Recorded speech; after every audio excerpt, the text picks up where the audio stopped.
Maraming salamat, Mr. Philip Salvador. At ngayon mga kababayan, ang isa sa magsasalita sa ating harapan, walang iba kundi ang pinakamatagal na aide, pinaka-trusted aide ni dating Pangulong Rodrigo Duterte at hindi kailanman iniwan si Tatay Digong.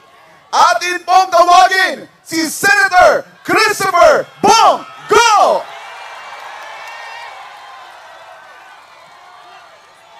Magandang gabi po sa inyo lahat. Alam kong malungkot tayong lahat sa nangyari, no?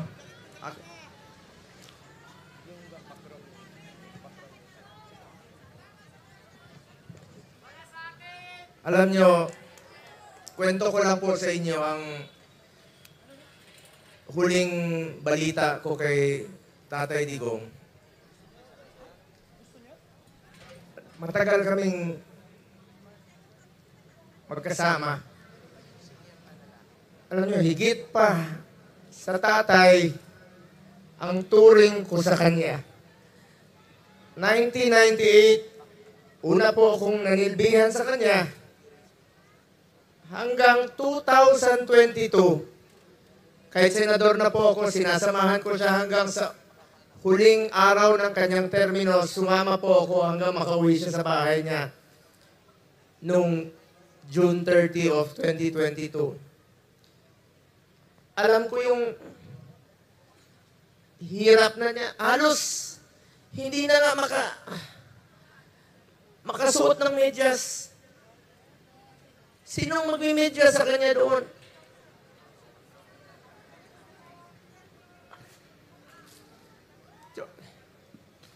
Yung sinabi ko.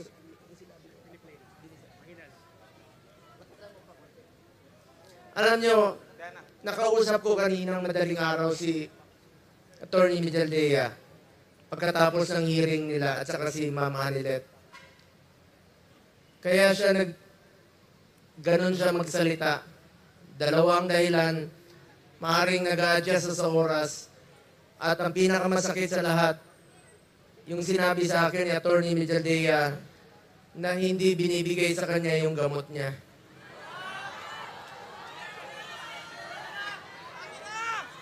Alam niyo ba, hindi nga niya alam kung ano yung gamot na iniinom niya, binibigay sa kanya ng nurse niya.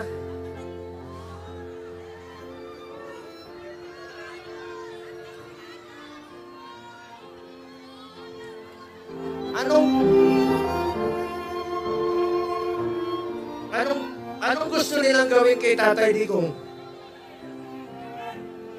Kung kaya nilang ipadala si Tatay Digong doon, gawan nyo ng paraan paano siya ibalik dito.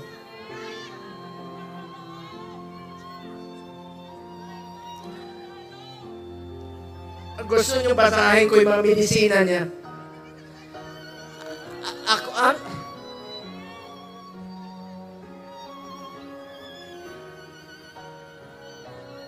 Minsan nagtitwitch yung kamay niya, sabi ni Bingbong kahapon.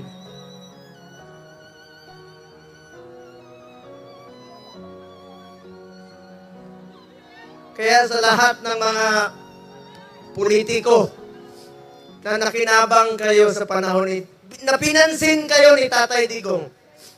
6 na taon kayong pinansin ni Tatay Digong.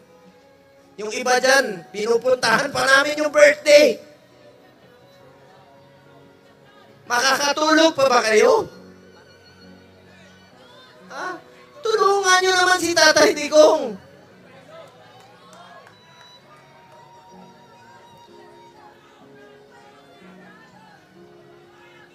Alam nyo,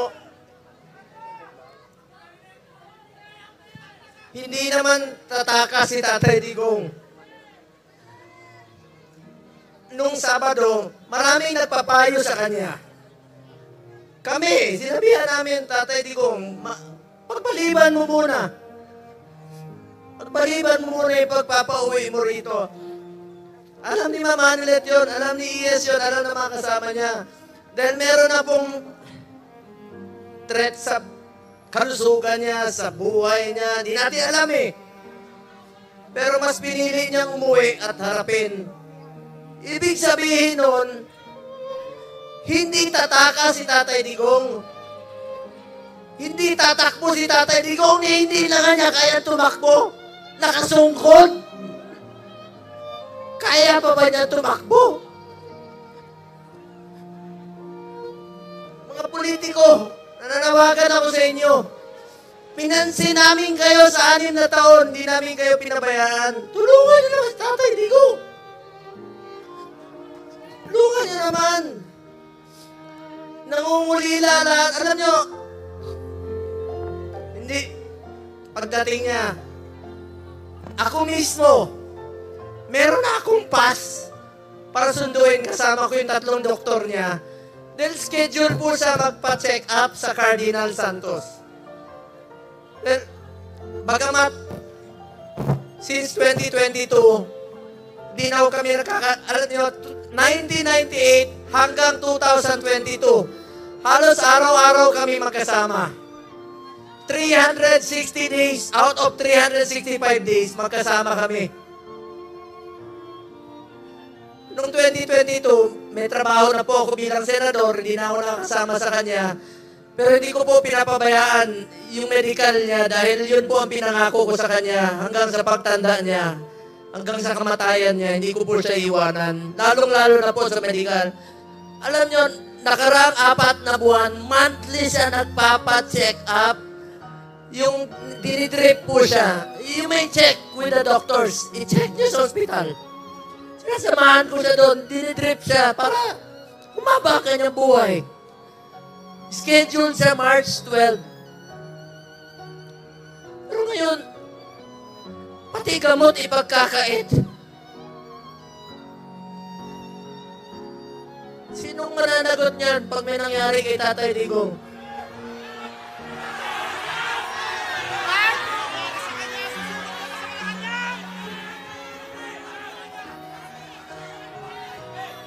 February, umpisa nung December, dyan sa Cardinal, sinamahan ko siya.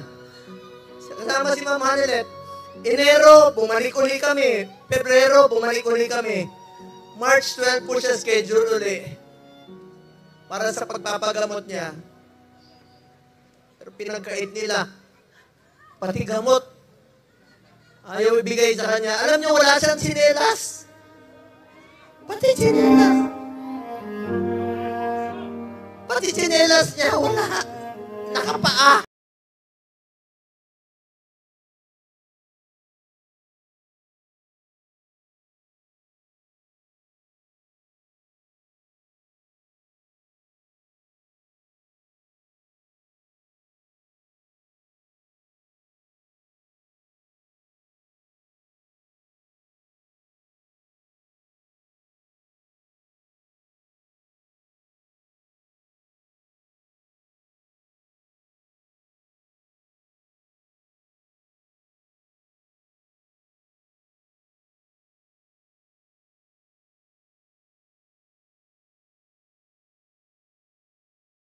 Saan siya dinala?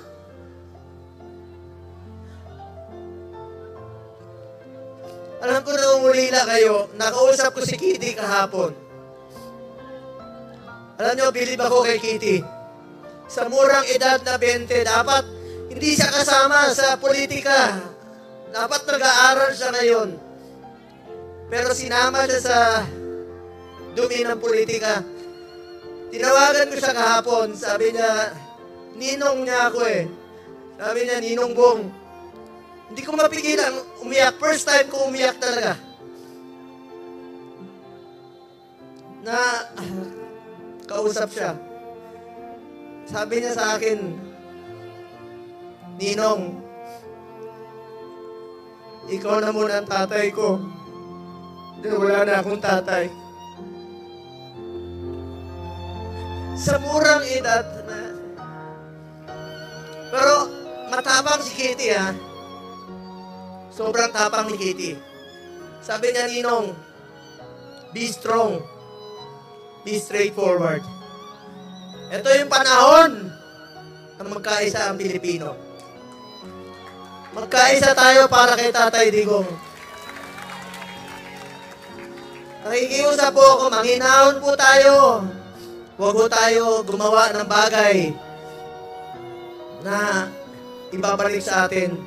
Mga Pilipino, magkaisa po tayo para kay Tatay Digong. Importante muna ang kalusugan, kaligtasan, at kalayaan ni Tatay Digong. Alam ko mga politiko, nakikinig kayo. Konsensya naman kayo.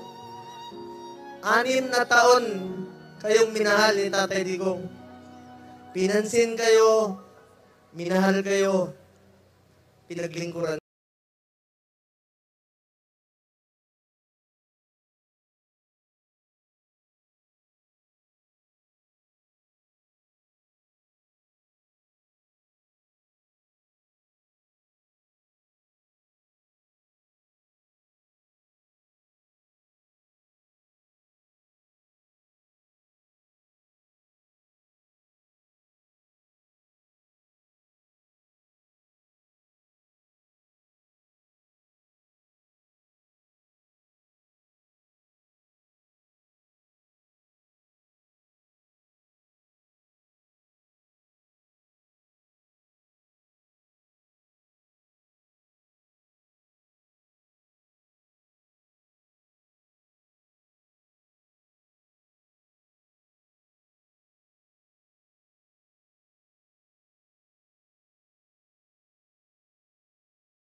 Gagawin natin ang lahat ng paraan. Ito, bakit baliktad? Bakit tayo pumayag?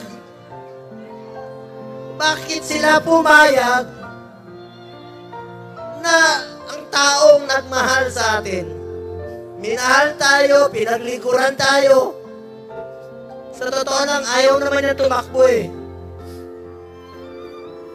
Dahil sa inyo, ginawa niya po yun. Ito bang kabayaran sa ginawa niyang pagsasakripisyo, pagmamahal at paglilingkod para sa bayan?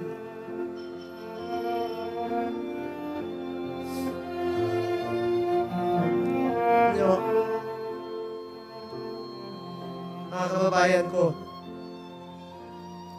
magtulungan tayo na may balik si Tatay Digong dito. Alam ko nangungulila kayo. Alam ko maraming Pilipino halos hindi makatulog. Hindi tayo makatulog. Alam niyo, marami ako narinig. Yung iba, kahit hindi natin kasama sa politika, marami nagte-text sa akin, hindi nila matanggap na bakit hinayaan payagan na magkaganon. Ikiusap po ko, alam ko nakikinig naman po kayo. Kung kaya niyong dalahin si Tatay Digong ng ganon kabilis, sana ibalik niyo po dito sa amin. Nangungulila po ang Pilipino.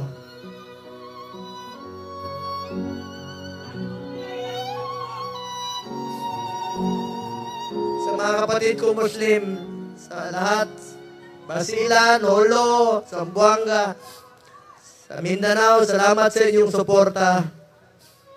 Mga OFW, alam ko, wala kayong tulog. Salamat sa inyong pagmamahal kay Tatay Digong.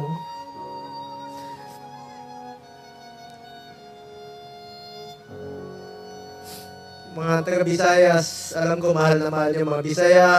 Salamat. Kahit dito sa Luzon, alam ko nangungulila tayo. Dasal po tayo. Please lang, yan lang po ang pakiusap ko sa inyo.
Alam nyo, minahon lang ko kayo. Alam kong mahal niyo si Tatay Digong. Mahal natin si Tatay Digong. Magkaisa tayo lahat, mga kababayan ko. Alam nyo ngayon, daming naninira sa amin ni Bato. Kanina, sinasabihan kami na naglaglagan, mga ganun. Alam nyo, huwag kayong maniwala sa mga yan. Yan ang tinatawag na gusto nila kaming hilain pababa. Gusto nila kaming sirain. Ako naman po, buklatin nyo man ang, pag namatay ako, buklatin nyo ang katawan ko. Duterte po. Wala po. Halos wala po akong panahon sa anak ko. Wala akong panahon sa tatay ko. Si Tatay Digong na po ang naging tatay ko from 1998 hanggang 2022. 24 years yan. Araw-araw kami magkasama. At sinabi ko sa kanya, Tatay Digong, hanggang kamatayan mo, hindi kita pababayaan. Lalo na sa medical mo. Ngayon, sino na po mag-aabot ng medisina niya? Sa mga nagpakulong sa kanya, makonsensya kayo.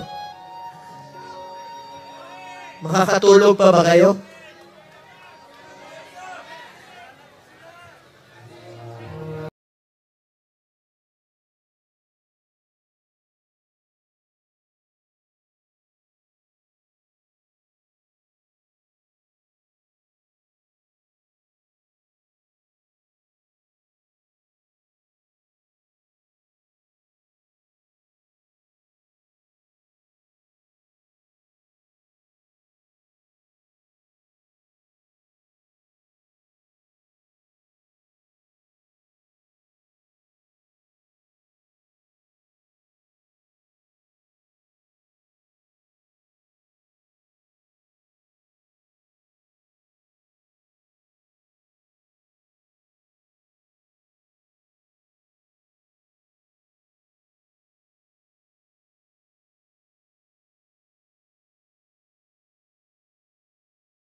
Natin siya kamahal. Buong Pilipinas po nangungulila. Dasal tayo. Duterte! Duterte! Duterte! Duterte!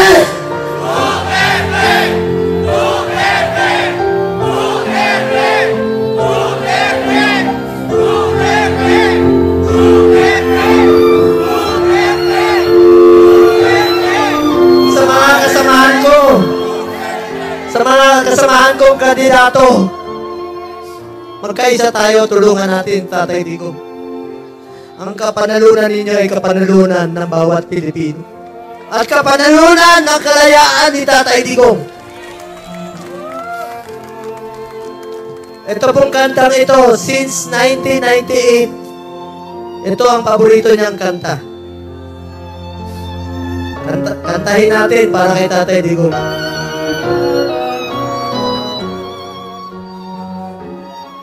Isa po itong spiritual song na naglalarawan sa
raise me up to more than I can be.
Aswang kaya bless ako inyo sa bagoong. Duterte!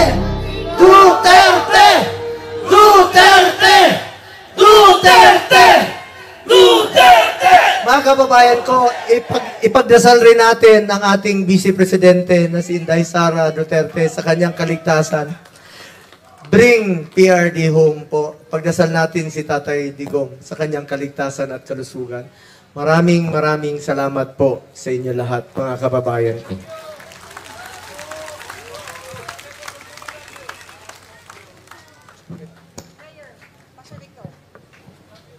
Maraming salamat, Senator Christopher Bongo!